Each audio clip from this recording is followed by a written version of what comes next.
Hello అండి, నమస్తే. Welcome back to our channel Lavanya Sai vlogs. ఎలా ఉన్నారు అందరూ? మేమైతే చాలా బాగున్నాము. మీరు కూడా బాగుండాలని కోరుకుంటూ ఈరోజు వీడియో స్టార్ట్ చేసేద్దాం. ఈరోజు వీడియోలో నేను మార్నింగ్ నుండి నైట్ వరకు ఏం తింటున్నానో చూపించబోతున్నాను. స్కిప్ చేయకుండా ఎండ్ వరకు చూడండి. ఇప్పుడు మార్నింగ్ టైం అరౌండ్ 10:30 అయింది. మా పాప స్కూల్కి వెళ్ళిపోయింది. అలాగే మా హస్బెండ్ కూడా ఆఫీస్కి వెళ్ళారు. వాళ్ళకి బ్రేక్ఫాస్ట్ చేసి పెట్టేసి నేను క్లీనింగ్కి మెషిన్ ఆన్ చేసి జిమ్కి వెళ్ళాను. వచ్చేసరికి ఇంకా క్లీనింగ్ అయిపోయింది. నేను ఇంకా మాప్ చేద్దామని చేస్తున్నాను. సమ్మర్ ఇంకా ఫుల్గా స్టార్ట్ అయిపోయింది. ఫుల్ స్వెట్ వస్తుంది అసలు. జిమ్లో ఏసీ ఉన్నా కూడా అసలు ఫుల్గా స్వెట్ కారిపోతుంది. నేను ఇక్కడ క్లీనింగ్ చేసేటప్పుడే మా పాలతను వచ్చాడు. మాకు పాలు డైలీ ఈ టైంకే వస్తాయి. 10:30 to 11 ఆ మధ్యలో వస్తాయి. ఇంకా అవి తీసి ఫ్రిడ్జ్లో పెట్టేస్తున్నాను.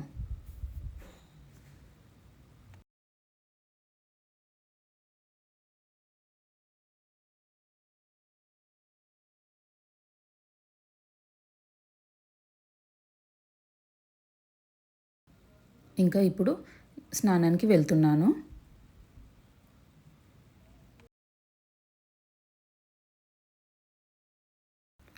స్నానం చేసి రాగానే నేను ఫస్ట్ పూజనే చేస్తాను డైలీ. ఆ తర్వాతే బ్రేక్ఫాస్ట్ తింటాను.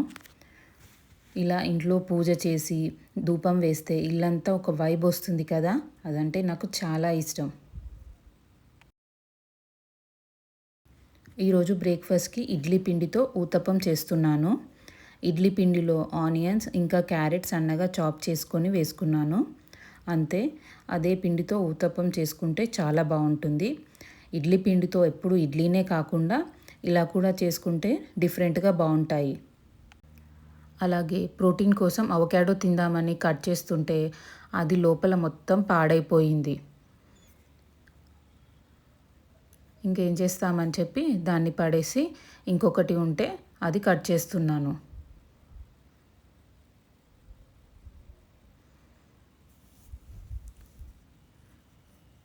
థ్యాంక్ గాడ్ ఇది బాగానే ఉంది. అవకాడోని ఇలా పీసెస్ లాగా కట్ చేసుకొని దాని మీద లైట్గా సాల్ట్ వేసుకొని నేను డైరెక్ట్గా తినేస్తాను. నాకు ఇలాగే ఇష్టం. ఈరోజు నాకు బ్రేక్ఫాస్ట్ తినేసరికి 11:30 అయింది.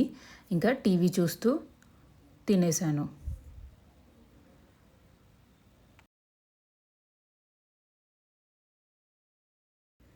ఇప్పుడు లంచ్ ప్రిపేర్ చేయాలి. మా పాపకి హాఫ్ డే స్కూల్స్ అని లంచ్ మార్నింగ్ ఏం ప్రిపేర్ చేయట్లేదు. మా హస్బెండ్ కూడా లంచ్ టైంకి ఇంటికి వచ్చేస్తా అన్నారు. అందుకే ఇంకా ఇప్పుడు ప్రిపేర్ చేస్తున్నా. ఈరోజు క్యాప్సికమ్ కర్రీ చేద్దామని క్యాప్సికమ్ కట్ చేస్తున్నా. అలాగే ఒక చిన్న ఆనియన్ కూడా కట్ చేశాను.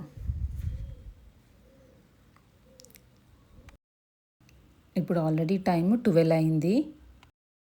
మా పాప 1కి వచ్చేస్తుంది. ఇంకా తను వచ్చేలోపు రైస్ కర్రీ అన్నీ ప్రిపేర్ చేసి పెట్టుకుంటాను.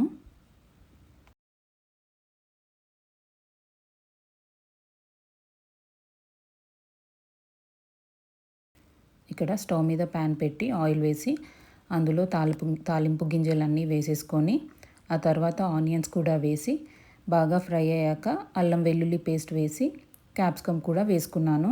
కొంచెం సాల్ట్ వేసుకొని మూత పెట్టేశాను. నెక్స్ట్ కర్రీ కోసం కొబ్బరి ఇంకా పచ్చిమిర్చి పేస్ట్ రెడీ చేసుకోవాలి. దానికోసం పచ్చి కొబ్బరి తీసుకొని బాగా కడిగి సన్నగా కట్ చేసుకొని మిక్సీలో వేసుకుంటున్నాను. అందులోనే ఒక 4 పచ్చిమిర్చి వేశాను. క్యాప్సికమ్ ఎలాగూ స్పైసీగా ఉంటుంది కదా, అందుకే కర్రీలో కారం తక్కువే పడుతుంది. ఆ తర్వాత కరివేపాకు ఇంకా కొత్తిమీరను కూడా బాగా కడిగి మిక్సీలో వేశాను.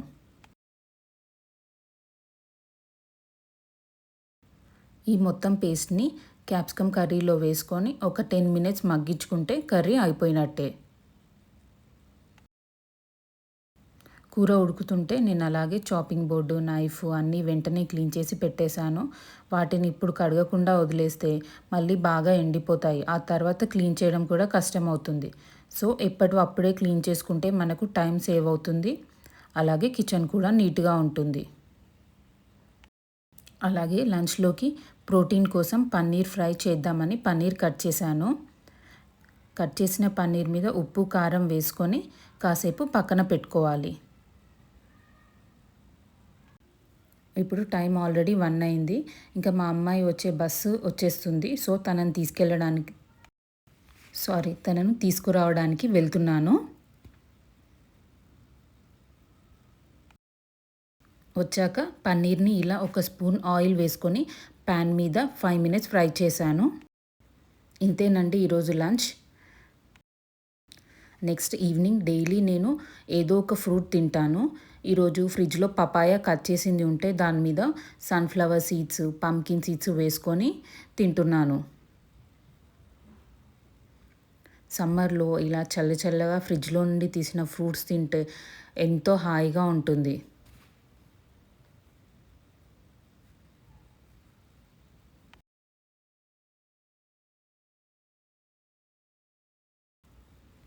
ఇంకా డిన్నర్కి చపాతీ చేస్తున్నాను. కర్రీ ఆఫ్టర్నూన్ చేసిందే ఉంది. సో ఒక చపాతీ విత్ క్యాప్సికమ్ కర్రీ, అలాగే ప్రోటీన్కి పన్నీర్ ఫ్రై. ఇంతేనండి నా ఫుడ్. డైలీ మ్యాక్సిమం ఇలాగే ఉంటుంది. ఇలాంటి మరిన్ని వీడియోస్ కోసం ప్లీజ్ సబ్స్క్రైబ్ చేసుకోండి. వీడియో మీకు నచ్చినట్టయితే ప్లీజ్ లైక్ చేయండి. Thanks for watching.